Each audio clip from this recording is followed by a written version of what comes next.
โอ้ยไฟไหม้ทุกคน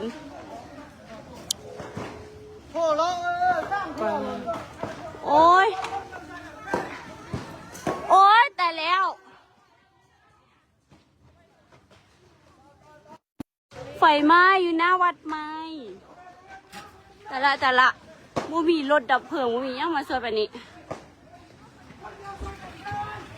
โอ้ย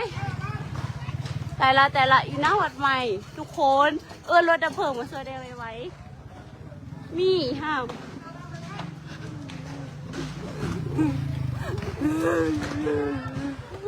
รถดับเพลิงโทรห้ารถดับเพลิงให้เด้โทร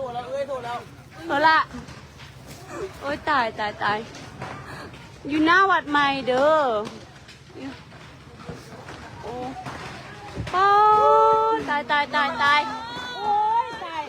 นี่ป้ารถอยู่ไกลนี่เดี๋ยวแพทย์มีอู้ป้าแห่งไหมวะนี่นะตายน้ำมั้ยนะโอ้มีเหรอพี่ก่อน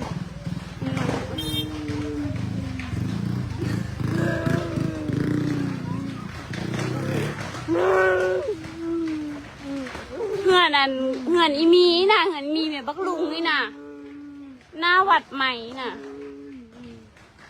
ติดหานเขาเปียกต่อเตาฝืนนี่น่ะไฟไหม้แห้งว่ามีรถดับเพลิงมาดับเลยตอนนี้น่ะ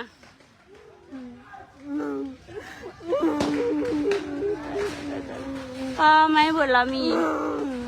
โอ้ยตายรถคันนั้นไม่ให้ขี่สันคุยให้มันรถเท่าไหร่เดี๋ยวเสพวิดีโอให้ดูแค่ว่ามันมาเหือนในไฟไหมบักจ้าบักฮาจ้าไฟไหมโอ้ยมึงเห็นได้มาไฟไหมบักฮามึงเอ้ยมึงก็จ้าแท้กูโทรห้ามึงเห็นอ่ะโอ้ตายป้ากูให้ขี่รถไก่เมื่อกี้นี่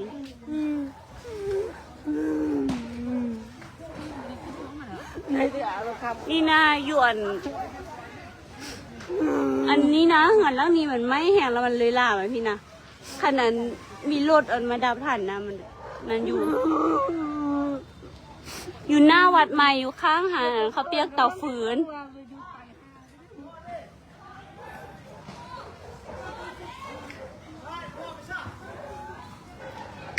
มีหายโอ้ยตายมันว่ามีสุกบอกว่าเขาจะยูกระไดนะรถคันนั้นน่ะมันจีระเบิดถ้าแบบบ่มีคนยูน่ะแม่นบอกเข้าไปยูรถคันนั้นมากระไดนะรถไผ่มีรถดับเพลิง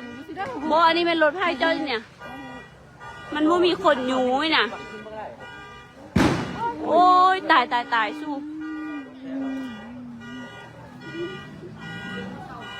อยู่หน้าวัดใหม่อยู่ข้างหางนะเขาเปียกเตาฟืนตายละรถดับเพลิงเป็นเครื่องสมองยังว่าปะนี่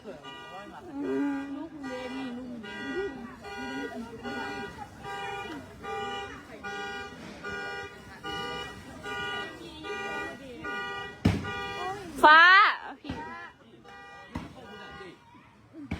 พ่อดิสันเรามาอีพ่อไม่เราขนาดไปเอาอีพ่อแม่เบื้องเราด้วยปุ้ยเรานอนอยู่ในห้างที่บอกเดี๋ยวเราอยู่ห้างแล้วต้องหลบข้างบนมันบ่มีอันก็เจรถบ่มีย่างเลยนะยูออกกระไดนะฮั่นน่ะเนี่ยมีคนอยู่ไหนฮั่นน่ะเข้าครัวบ่แม่นอ่ะแล้วเข้ายูหมากกับบ่ได้อ่ะมันระเบิดใดวันนึงน่ะรถดับเพลิงมันมันก็ตายแล้วดับเพลิงนี่นะแต่ละมีแต่ละมันเป็นรถไฟฟ้า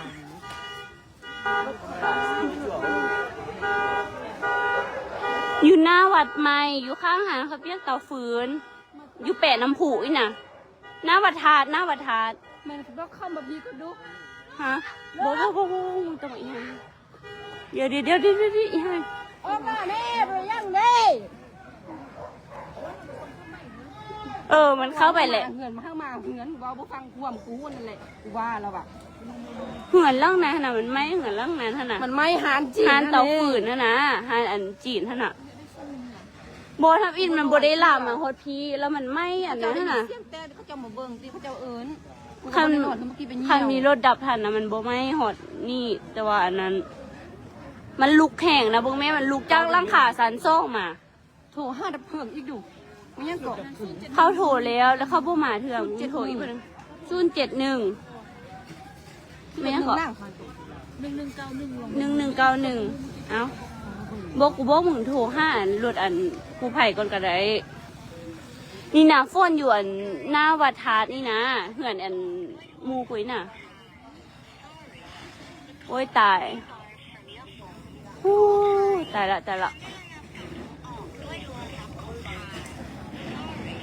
ดับคุณโอ้มันลามมา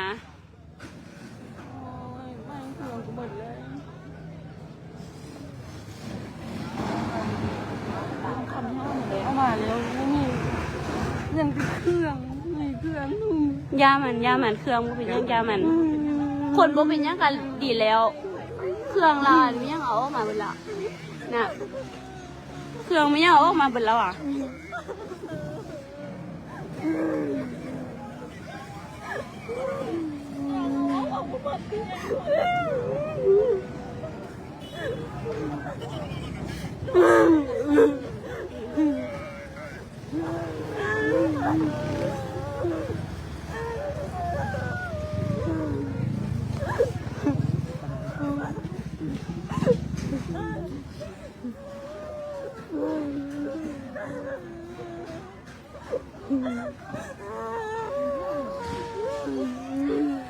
บังลุงนั่นแหละ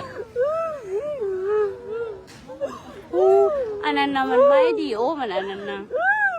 มองไหมมันเป็นโครงสมูกล่ะอย่างบูมาปานนี้รถดับเพลิงอย่างบูมาปานนี้ตายละมึงไม่แห้งลูก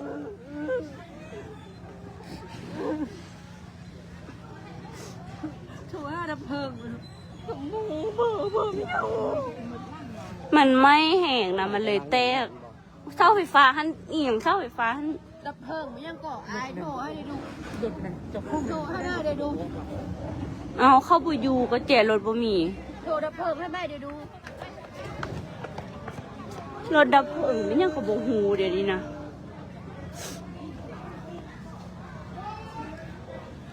อะไรมางหันหย่าแม่ บัวนี่มันยังบัวไหม้แต่ว่านะให้มันลุกแห้งอ่ะนะมี2ขันแค่นี้แหละถังยามันหลากไปกันบัวบ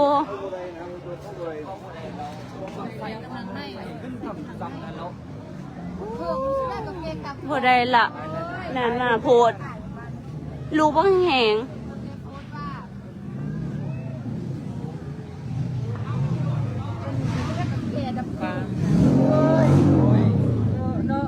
ถ้ากันซ่องมูเนี่ยได้ละรถคันไหนเขาบุยผู้ได้มายายแบบนี้ ดับเพลิงที่ถ้าเราแถวว่าเอ้ยมันไปโต่งนำอยู่ มึงลองโทรรถอัน1623หรือ0711623อ่ะลองโทรเบิ่ง23ลองโทรเบิ่ง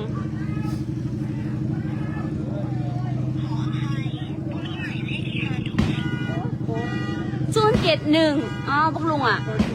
เป็นไพ่เอาถูกเพยัง เอาถูกมันก็ระเบิด มันพันบอลนั้นไฟลามมาเหมือนกัน เอาแล้วเขาอยู่บ่ได้เขาใส่เกียร์จอดติมึงลองโทรใหม่0711624มึงดู0711624โอ้ไปยุ่งก็ ว้าถูกบ่ได้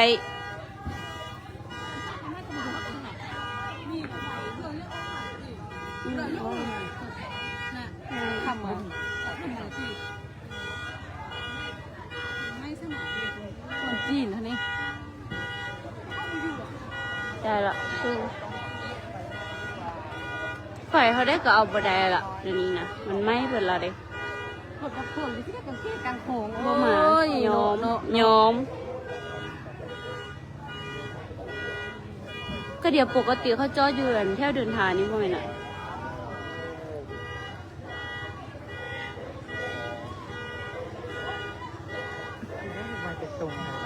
อันนี้ก็ซี่แต่ไฟไหม้ลุกว่าก็แห้งเนาะยังบ่มีผู้ได้มาดับให้ปานนี้นำอยู่นี่ก็ดับบ่ได้ไหม้มาเบิดละแม่นไผโทรได้ก็โทรให้ที่ดูโดนดับเพลิงแล้วนะนี่แม่อยู่หั่นนี่บอกเรา07116255ของเราโทรมาดูเขาจะบอกนะ07116255เบอร์กู้ภัยอันนี้นะ จะขออยู่ตู้น่ะ เดี๋ยว โมไปยังโมไปยัง ยามัน เข้าโมไปยังยามันโมไปยัง โอ้เข้าหลัง เราเครื่องต้องทำดี เอามาจะทำ เป็นเลยจะเพิ่มหัวมันหัว โทรได้บอกโทรติดอยู่เบอร์นี้นะ ฮัลโหล อันไฟไหม้ เจ้า กู้ภัยเบอร์ได้เจ้า 07111190โดย07111190เหือนอีมีบักลุงนี่ละหวะ พูดเทพูดว่าดับเพลิงนี่นะโอ้ยบ่เข้าไปทิ่มเบิดสลด ครึ่งชั่วโมงละยังบ่มา แต่อิดมันยังไม่แต่ล่างนั้นก็ได้ ไม่แต่ห้องเดียวอยู่ลามก็เหมือนไม่เลยเนาะมันติดกัน โทรแล้ว ไปเอา โอ้ย อีไปเอาอย่างอีนี่ ที่ขออยู่ตูน โบ ไปเอาไม่ไปทางข้าง ไผสิไปได้ก็เขาออกมาบ่ได้ซะวะยามันบ่ไหม้เธอดอกคันมีคนมาดับนะมันบ่ไหม้เธอดอกบ่มี โบหับเลยซัมเมอร์นี่น่ะ ไม่ใช่ไปบ้าน โอ เนาะ ้ยเนาะ บ่มันไหม้โดดละใดอันทำ รถดับเพลิงนี่มันมาอยู่ที่ได้กางเกงกลางคลองโอ้ยโพเทโพดว่าเขากำลังโตโทษ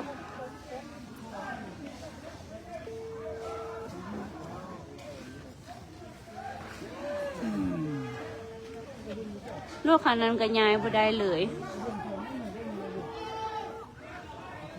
อยู่หน้าวัดธาตุเด้อไม่อยู่หน้าวัดธาตุ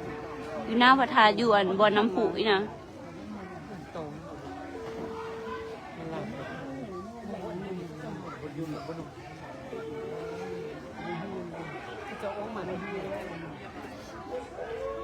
รถดับเพลิงนี่มันอยู่ที่ได้กางเกงกลางคลอง เขาเจ้าบ่หับโทรศัพท์เอ โอ้ งนะ ยเนาะเนาะเนาะโพเทเด้ บ่มีไผเลยตี้คือว่าบ่เห็นเป็นหยัง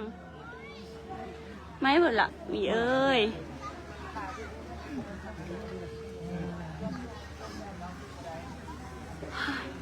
เดี๋ยวเมื่อยเลยกูขี่รถมากูจนใจสั่นขี่รถมาแต่พูดโอ้ยมันเป็นลาตี้ว่ะ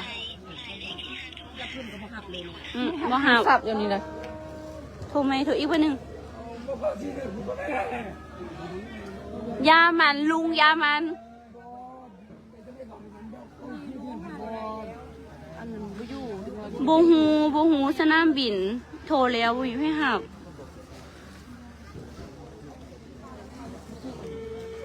เดี๋ยวจะยืนเบิ่งตัวนี้นะโทรหาไผก็บ่หับ อันนี้เบอร์ไพ่1190 เซน้ำท่านน้ำมันบ่หมดแล้ว ตายใจอุดเลยโทรแล้วบ่มีไผหับเด้อมึงแม่ไฟนะบ่หับ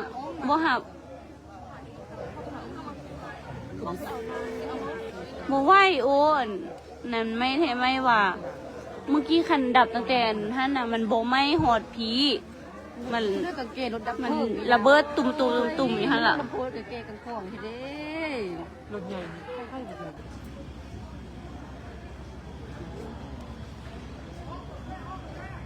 ไม่ให้เข้าไปในเหือนหรอ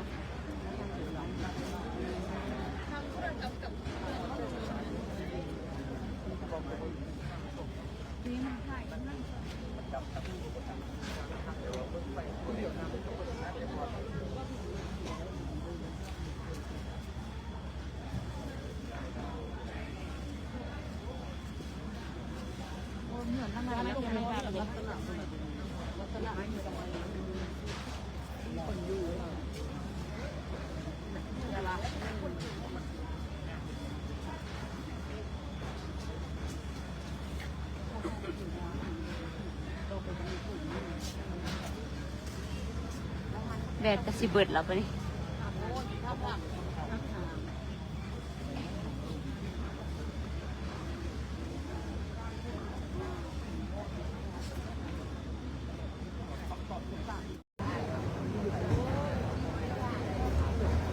เอาแฟบใส่สิวะเอาแฟบใส่รถดับเพลิงประมาณ3 ล่างนี่แหละฮานจีนแล้วก็อันเมี่ยงเกาะและอยู่ระหวังฮันและก็อันฮานขยาแต่ว่าฮันอันเตาฟืนเขาเรียกเตาฟืนมันอยู่ถึงฮันใน1เนาะข้ามประมาณล่าง1นี่แหละเมื่อกี้เขาว่าผิดเนาะต้นไหลไอ้ตุ้ยเหือนบักลุงเหือนอีมีนี่รถดับเพลิงอันมาคันเดียวจะดีมา2 คันแล้ว5 กระหอด